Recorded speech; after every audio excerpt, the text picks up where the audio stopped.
I'm stuck on a rocket chair. The last few minutes are a blur. I can remember being knocked down to the ground by a hunter. Next I see the hunter pulling out that tank of helium to inflate those balloons he tied around me to carry me to the rocket chair. Now I'm stuck.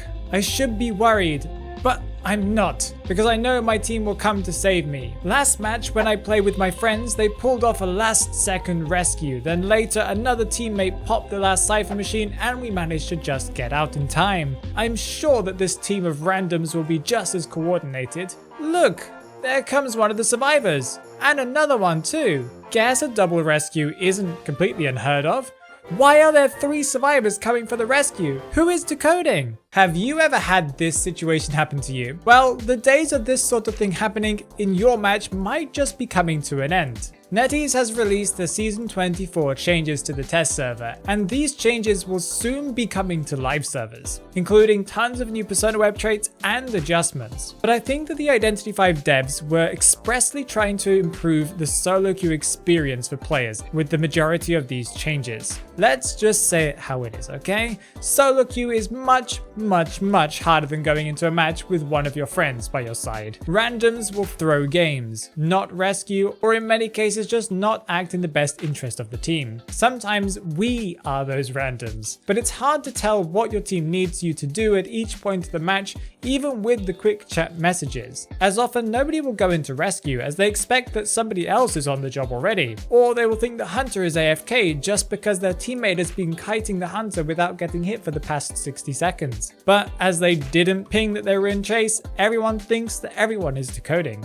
The amount of sheer information that a voice chat team has compared to a solo player is preposterous. They can instantly tell a teammate when the hunter has dropped chase, where that hunter is heading, and when the best time to rescue is, along with coordinating a cipher machine pop to happen at the best moment and place for the survivor being chased. Then they can know where the hunter is and the survivor kiting them in the endgame to help them safely escape out of the gate or to set up a last-ditch attempt at a rescue. This is, of course, all thrilling. But a solo player can't attempt to do anything like this, and certainly doesn't have enough information outside of the incredibly limiting quick chat messages that have pretty long cooldowns and can't be changed if that information changes on the fly, as it often does. Let's have a look at the new persona web traits that have been added to the game that are specifically aimed, as far as I can tell, at helping solo players. First, we have herd behavior that only costs 5 persona points out of the newly increased 130 that you have now at your disposal. And this trait is already on its way to flywheel effect, so essentially if you're getting that trait, you get it for free. This persona web trait reveals the hunter to all survivors after a hunter has dropped chase on a survivor, and as long as that survivor is outside of the terror radius. This is amazing information, as before the only information that players had was when the hunter had dropped chase, and that information wasn't always true, as a hunter could sometimes return immediately to their original target. Because of this new perk, all survivors know where the hunter is going and who might be the next target. The escaped survivor will also be aware of where not to go next. Next, we have the perk Mutual Support, costing only 10 persona points. This perk lets all injured survivors not being chased see each other. This, for example, can help a team coordinate for some healing and then go and do a full health rescue. But most notably, it lets you know where everyone is and exactly what they're doing at every point of the match as long as everyone is injured. It helps you know who is kiting, as they will be the only ones that are not revealed by this ability, and it lets you know when the chase is ended and exactly where that survivor is after the chase has been dropped. The next persona web trait is telepathy that costs 10 points, but is right before another solo queue perk that I will talk about a little bit later, so if you're going for that one, you'll be able to get this one essentially for free. This perk reveals all survivors for 5 seconds every 40 seconds once the last cipher machine has been decoded. This information is useful because it reveals which gates everyone is heading to, letting you split up on exit gates and at least guarantee some people out of the gate. It lets you know who is being chased and where they are heading, and although it isn't constant information, it is enough to help you get a general idea of the endgame situation, and that info can help you plan accordingly. The final 2 perks are going to be useful to both solo queue players and also to VC teams, but I think this first one, called Companion Effect, might help the usual solo queue players' chair farming situation happen a little bit less, as this perk lets you get a 28% movement speed buff for 2 seconds after you have been team rescue from a chair. This can help you make some distance, as the inevitable non-tied rescuer is probably going to come in to rescue you because they are randoms. Maybe this speed boost will also help you reach a pallet. Maybe not though.